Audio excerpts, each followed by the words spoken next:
Hoy vamos a resolver un ejercicio de SQL y vamos a plantear dos soluciones para el mismo problema. Una será utilizando la unión de tablas y la otra será mediante subconsultas y una función ventana. En este ejercicio nos piden encontrar los IDs de todas las fechas con temperaturas más altas en comparación con las fechas del día anterior o el día de ayer de la tabla clima. Lo primero que haremos es seleccionar los IDs de la tabla clima. Lo siguiente que haremos es realizar un inner join de la tabla clima consigo misma. Por ello utilizaremos el campo clave fecha récord de la tabla clima igual a la fecha récord de la tabla clima, pero le vamos a agregar un día. Esto nos ayudará a comparar la fecha de hoy con respecto a la fecha de ayer. Finalmente vamos a utilizar una condición donde vamos a filtrar los registros cuya temperatura el día de hoy sea más alta a las del día de ayer. Ejecutamos estas líneas de código y finalmente habremos seleccionado los IDs cuya temperatura es mayor con respecto a la del día anterior. Para esta segunda opción haremos una subconsulta, pero en esta ocasión vamos a utilizar la función ventana lag para obtener el registro de la temperatura del consecutivo anterior por cada una de las filas, en función del orden del campo fecha rec. Finalmente haremos una comparación de la temperatura el día de hoy con respecto a la temperatura del día de ayer. Ejecutamos estas líneas de código y llegamos al mismo resultado. El día de hoy vamos a resolver dos ejercicios de la plataforma HackerRank. En este ejercicio nos piden la suma total de la población de la ciudad de Japón de la tabla City, donde el country code de Japón es JPN. Para ello lo primero que tenemos que hacer es seleccionar el campo población de la tabla City. Como lo que queremos ahora es filtrar toda la ciudad de Japón, colocamos el country code igual a JPN. Finalmente lo que vamos a hacer ahora es sumar todas las poblaciones de las ciudades de Japón. Ejecutamos esta línea de código y este sería el total de los resultados. En este ejercicio nos dicen que al momento de ingresar los salarios la tecla 0 ha dejado de funcionar. Por lo tanto, si mi salario era 1000, debido a este error solo tendré un salario de 1. Y lo que nos piden es calcular la diferencia entre el salario promedio real menos el salario mal calculado. Y todo ello redondeado a un número entero. Para ello lo que vamos a hacer primero es calcular el salario promedio real y le vamos a quitar el promedio del sueldo mal calculado. Para ello vamos a reemplazar los ceros del campo salario por un valor vacío. Y ahora lo que vamos a hacer es redondearlo al entero más cercano. Todos estos campos de la tabla de empleados. Ejecutamos y aquí tenemos dicha diferencia. Hoy vamos a resolver 3 ejercicios de SQL de la plataforma HackerRank. En este ejercicio nos piden hallar el nombre de todas las ciudades japonesas de la tabla City. Además nos dan el código de país de Japón que es igual a JPN. Como lo que queremos hallar son los nombres de todas las ciudades de Japón, seleccionamos el campo name de la tabla City. Y además para filtrar solamente la ciudad de Japón colocamos el country code igual a JPN. Ejecutamos nuestro código, el código está bien y estas serían las ciudades seleccionadas del país de Japón. Para este ejemplo vamos a seleccionar la tabla ciudad y estado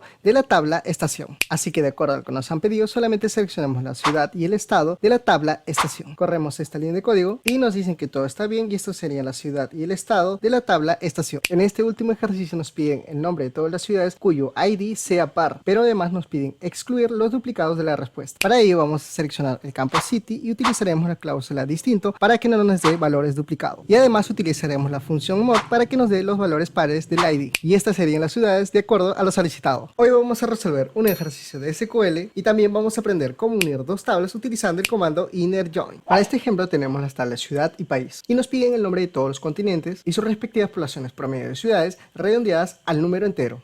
Para este ejemplo vamos a seleccionar el campo continente y también el campo población.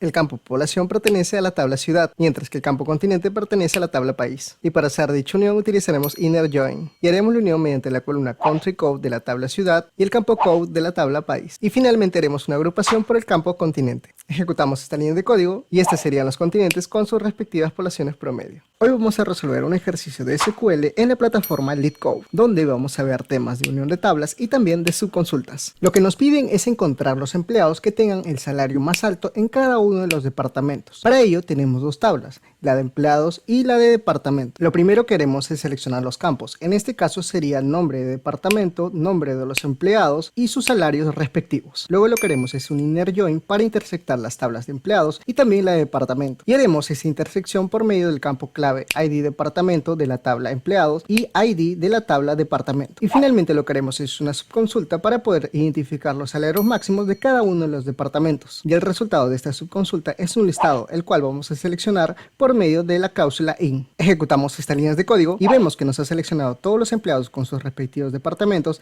además de los salarios máximos de cada uno de los mismos. Hoy vamos a resolver un ejercicio de SQL combinado con unos conceptos de geometría. En este ejercicio lo que vamos a hacer es identificar los tipos de triángulos que existen a partir de sus lados. Estas opciones pueden ser que un triángulo sea equilátero, isósceles, escaleno o simplemente no sea un triángulo. Para este ejercicio vamos a utilizar la sentencia condicional case. Ahora, para esta primera condición vamos a identificar si un triángulo existe existe o no. Para ello utilizaremos la propiedad de la existencia del triángulo, así que colocaremos la siguiente condición, donde a partir de la suma de dos de sus lados del triángulo no puede ser menor o igual que el tercer lado del triángulo, con lo cual si cumple alguna de estas condiciones diremos que no es un triángulo. Ahora en la siguiente condición diremos que si todos sus lados son iguales, entonces será un equilátero. Por otro lado, si dos de los lados de un triángulo son iguales, entonces diremos que es un isósceles. Y si no cumple ninguna de las condiciones de los lados del triángulo anteriores, entonces diremos que es un escaleno. Ahora cerramos nuestra condición y todos estos campos serían de la tabla triángulos. Ejecutamos estas líneas de código y vemos que nos ha clasificado correctamente el tipo de triángulo al cual pertenece a partir de sus tres lados. Hoy lo que haremos es construir un triángulo utilizando SQL. Lo que nos piden es construir un triángulo a partir de la repetición del carácter asterisco. Para este ejemplo, el valor de la fila tendrá que coincidir con el número de repeticiones del asterisco. Esto quiere decir que si me encuentro en la fila 2 se repetirá 2 veces el carácter asterisco y así sucesivamente hasta alcanzar la altura máxima del triángulo. Lo primero que vamos a hacer es crear nuestro procedimiento de dibujo de triángulo, donde la altura del triángulo que irá variando será un entero. Ahora vamos a declarar la altura máxima del triángulo, que en este caso será un entero. Luego lo que haremos es colocar como una constante la altura máxima de este triángulo, cuyo valor será igual a la altura del triángulo que habíamos colocado inicialmente. Posteriormente lo que haremos es crear un bucle donde si la altura del triángulo es mayor a 0, hará lo siguiente. En este caso lo que haremos es repetir esta cantidad de veces el carácter asterisco, pero en este caso para aumentar la altura del triángulo lo que haremos es restar en 1 la altura del triángulo variable. Cerramos el bucle y cerramos el procedimiento. Finalmente lo que haremos es llamar al procedimiento y le diremos que nos dibujó un triángulo cuya altura sea igual a 20. Ejecutamos esta línea de código y vemos que nos ha construido nuestro triángulo cuya altura es igual a 20. Hoy resolveremos un ejercicio de SQL utilizando los temas de subconsultas y funciones ventana. En este ejercicio nos piden que calculemos el top 3 de las personas que más ganan en cada área o departamento. Para ello tenemos las tablas empleado y departamento. Primero lo que vamos a hacer es seleccionar el nombre de departamento de la tabla departamento. También seleccionaremos el nombre y el salario de la tabla empleado. Ahora haremos una intersección de las tablas empleado y departamento por medio del ID departamento de la tabla empleados y el campo ID de la tabla departamento. Posteriormente haremos una subconsulta para poder calcular los salarios. Para esta subconsulta usaremos el window function denseRank, que nos permitirá rankear los registros a partir del campo ID departamento y ordenar su salario de forma descendente. Ya todo este ranqueo lo vamos a denominar como salary rank, la cual a su vez haremos un filtro para calcular el top 3 de los salarios por cada departamento. Y además le diremos que el ID de departamento de esta subconsulta sea igual al ID de departamento de la tabla empleado. Finalmente ordenaremos los resultados por medio del campo departamento y salario de forma descendente. Ejecutamos esta línea de código y aquí tenemos el top 3 a nivel de salario por cada departamento.